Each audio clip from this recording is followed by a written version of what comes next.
August 5ರಿಂದ ಸಾರಿಗೆ ಮುಷ್ಕರ. ಇಂದು C ಮಹತ್ವದ ಸಭೆ. ನೀರಿನ ಟ್ಯಾಂಕ್ಗೆ ಹುಡುಗಾಟಿಕೆಗೆ ವಿಷ ಬೆರೆಸಿದ ಬಾಲಕ. ಇದೆಲ್ಲವನ್ನ ನೋಡೋಣ ಕರ್ನಾಟಕ ನ್ಯೂಸ್ ಟಾಪ್ 9ನಲ್ಲಿ. ಕೃಷ್ಣಾ ನದಿ ಬ್ರಿಡ್ಜ್ ಮೇಲಿಂದ ಪತಿಯನ್ನ ಪತ್ನಿಯೇ ತಳ್ಳಿ ಕೊಲೆಗೆ ಯತ್ನಿಸಿದ್ದ ಕೇಸ್ಗೆ ಟ್ವಿಸ್ಟ್ ಸಿಕ್ಕಿದೆ.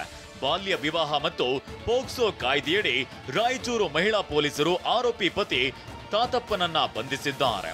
16 ವರ್ಷದ ಅಪ್ರಾಪ್ತಿಯನ್ನ ಮದುವೆಯಾಗಿದ್ದ ಆರೋಪಿ ಹಾಸ್ಪಿಟಾಲಿಟಿ ಕ್ಷೇತ್ರದಲ್ಲಿ ಜಾಗತಿಕ ವೃತ್ತಿಯ ಕನಸು ಇದೆಯಾ? ಜಾಗತಿಕ ಅಧ್ಯಯನ ಉದ್ಯೋಗ ಅವಕಾಶಗಳೊಂದಿಗೆ ಭಾರತದ ನಂಬರ್ 1 IIHM ನಲ್ಲಿ ಓದಿ. ಪ್ರವೇಶ ಆರಂಭವಾಗಿದೆ, ಈಗಲೇ ಸೇರಿ. ಪತಿ ತಾತಪ್ಪ ಪತ್ನಿ ವಿರುದ್ಧವೇ ಕೊಲೆಯತ್ನ ದೂರು ದಾಖಲಿಸಿದ್ದ. ತನಿಖೆ ವೇಳೆ ಬಾಲ್ಯ ವಿವಾಹವಾಗಿದ್ದು ಬಹಿರಂಗವಾಗಿತ್ತು.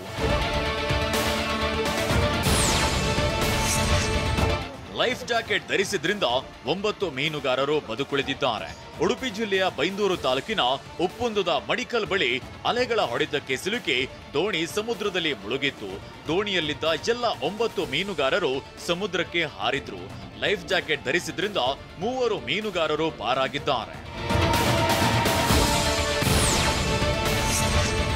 ವಿಶ್ವವಿಖ್ಯಾತ ಮೈಸೂರು ದಸರಾ ಮಹೋತ್ಸವಕ್ಕೆ ಸಿದ್ಧತೆ ನಡೆದಿದ್ದು, ಇಂದು ಮೈಸೂರಿಗೆ ದಸರಾ ಆನೆಗಳ ಮೊದಲ ತಂಡ ಆಗಮಿಸಲಿದೆ. ಮೊದಲ ಹಂತದಲ್ಲಿ ಮೈಸೂರಿಗೆ 9 ಆನೆಗಳು ಆಗಮಿಸಲಿವೆ. ವೀರನ ಹೊಸಹಳ್ಳಿಯಿಂದ ಗಜಪಡೆ ತೆರಳಲಿವೆ. ಗಜಪಯಣಕ್ಕೆ ಸಚಿವ ಎಚ್.ಸಿ. ಮಹದೇವಪ್ಪ ಚಾಲನೆ ನೀಡಲಿದ್ದಾರೆ.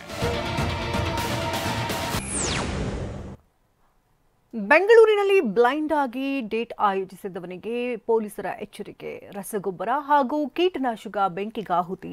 ನಗರದ ಹಲವೆಡೆ ಧಾರಾಕಾರ ಮಳೆ. ಇದೆಲ್ಲವನ್ನು ನೋಡೋಣ ಸಮಗ್ರ ನ್ಯೂಸ್ ಟಾಪ್ 9ನಲ್ಲಿ.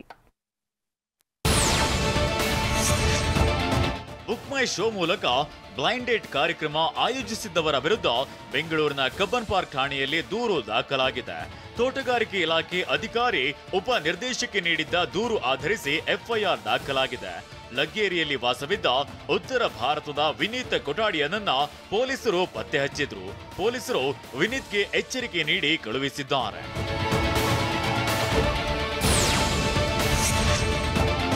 ಗೋದಾಮಿನಲ್ಲಿ ಅಗ್ನಿ ಅವಘಡದಿಂದಾಗಿ ಲಕ್ಷಾಂತರ ರೂಪಾಯಿಯ ರಸಗೊಬ್ಬರ ಹಾಗೂ ಕೀಟನಾಶಕ ಸುಟ್ಟು ಕರಕಲಾಗಿರುವ ಘಟನೆ ಕೋಲಾರ ಜಿಲ್ಲೆ ಬಂಗಾರಪೇಟೆಯಲ್ಲಿ ನಡೆದಿದೆ.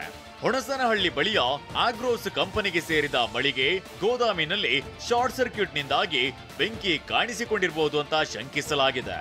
ಸ್ಥಳಕ್ಕೆ ಧಾವಿಸಿದ ಅಗ್ನಿಶಾಮಕ ದಳದ ಸಿಬ್ಬಂದಿ ಬೆಂಕಿ ನಂದಿಸಿದ್ದಾರೆ.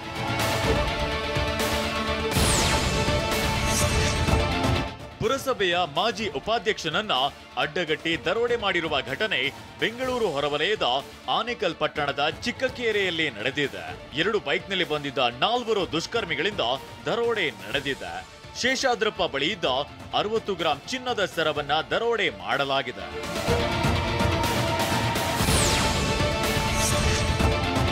ಗದಗ ಬಾಲೆ ಹೊಸೂರಿನ ಫಕೀರ ದಿಂಗಾಲೇಶ್ವರ ಸ್ವಾಮೀಜಿ ವೀರಶೈವ ಲಿಂಗಾಯತ ಒಂದೇ ಧರ್ಮವಂತ ಪ್ರತಿಪಾದಿಸಿದ್ರು.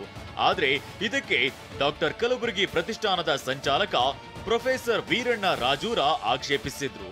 ವೀರಶೈವ ಲಿಂಗಾಯತ ಬೇರೆ ಬೇರೆ ಅಂತ ಪ್ರೊಫೆಸರ್ ವೀರಣ್ಣ ರಾಜೂರ ವಾದಿಸಿದ್ರು. ಇದು ವೇದಿಕೆ ಮೇಲೆ ಇಬ್ಬರ ಮಧ್ಯೆ ವಾಗ್ವಾದಕ್ಕೆ ಕಾರಣವಾಯಿತು.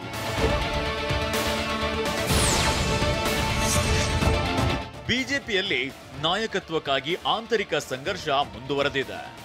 ಇದು ಬರೀ ಮೊದಲ ನಾಯಕರ ಮಧ್ಯದಲ್ಲಿ ಮಾತ್ರವಲ್ಲ, ಕಾರ್ಯಕರ್ತರ ಮಟ್ಟದಲ್ಲೂ ಈಗ ಅಸಮಾಧಾನ ಭುಗಿಲೆದ್ದಿದೆ.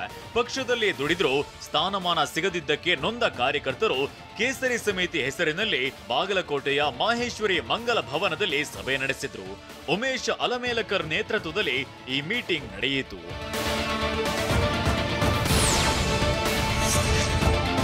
ಬೆಂಗಳೂರು ನಗರದ ಹಲವೆಡೆ ನಿನ್ನೆ ಧಾರಾಕಾರ ಮಳೆಯಾಗಿದೆ. Vasanthanagar, Hebbal, Jayanagar, Shantinagar, Rajajinagar, Majestic, KR market, Vijayanagar, Banashankari, Koramangala ಸೇರಿದಂತೆ ರಾಜಧಾನಿಯ ಹಲವೆಡೆ ಮಳೆಯಿಂದಾಗಿ ಜನಜೀವನ ಅಸ್ತವ್ಯಸ್ತವಾಗಿತ್ತು.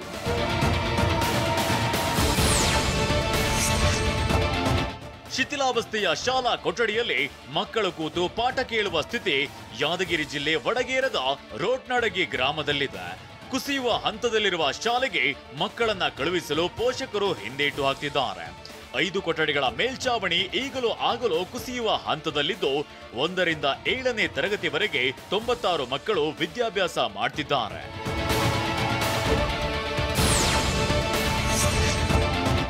ಬೆಸ್ಕಾಂಗೆ ಸೇರಿದ ವಿದ್ಯುತ್ ಪರಿಕರ ಕಳ್ಳತನದ ಆರೋಪದ ಮೇಲೆ 3 ಬೆಸ್ಕಾಂ ಇಂಜಿನಿಯರ್ಗಳು ಸೇರಿದಂತೆ ಇತರರ ವಿರುದ್ಧ ಕೋಲಾರ ನಗರ ಪೊಲೀಸ್ ಠಾಣೆಯಲ್ಲಿ ಎಫ್ಐಆರ್ ದಾಖಲಾಗಿದೆ. ಬೆಸ್ಕಾಂ ಉಗ್ರಾಣದ ಇಂಜಿನಿಯರ್ಗಳಾದ ಕರೀಮುಲ್ಲಾ ಹುಸೇನ್, ನಹೀದ್ ಪಾಷಾ, ಜನಾರ್ದನ್ ಹಾಗೂ ಮತ್ತಿತರರ ವಿರುದ್ಧ ಸಾಮಾಜಿಕ ಕಾರ್ಯಕರ್ತ ಕೆಸಿ ರಾಜಣ್ಣ ದೂರು ಆಧರಿಸಿ ಪ್ರಕರಣ ದಾಖಲಿಸಲಾಗಿದೆ.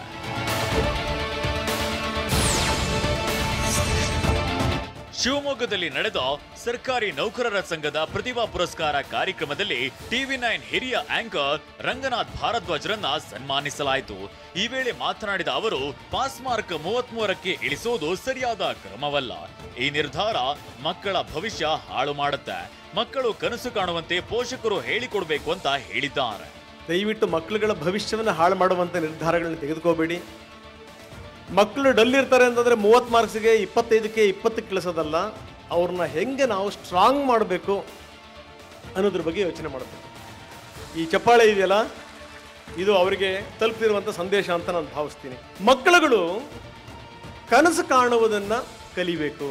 ತಂದೆ ತಾಯಿಗಳು ಕನಸು ಕಾಣುವುದನ್ನು ಹೇಳಿಕೊಡ್ಬೇಕು. ಬರೀ ಕನಸು ಕಾಣುವಂಥದ್ದು ಮಾತ್ರ ಅಲ್ಲ, ರಾತ್ರಿ ಕಣ್ಣು ಮುಚ್ಚಿದಾಗ ಬೀಳುವಂಥ ಕನಸು ಇದೆಯಲ್ಲ, ಆ ಕನಸು ಬೆಳಗಿನ ತನಕ ಮಾತ್ರ. ಆದರೆ ನಿಮಗೆ ಯಾವ ಕನಸು ನಿಮ್ಮನ್ನು ಕಣ್ಣು ಮುಚ್ಚಕ್ಕೆ ಬಿಡಲ್ವಲ್ಲ, ಅದು ನಿಜವಾದಂತಹ ಕನಸು.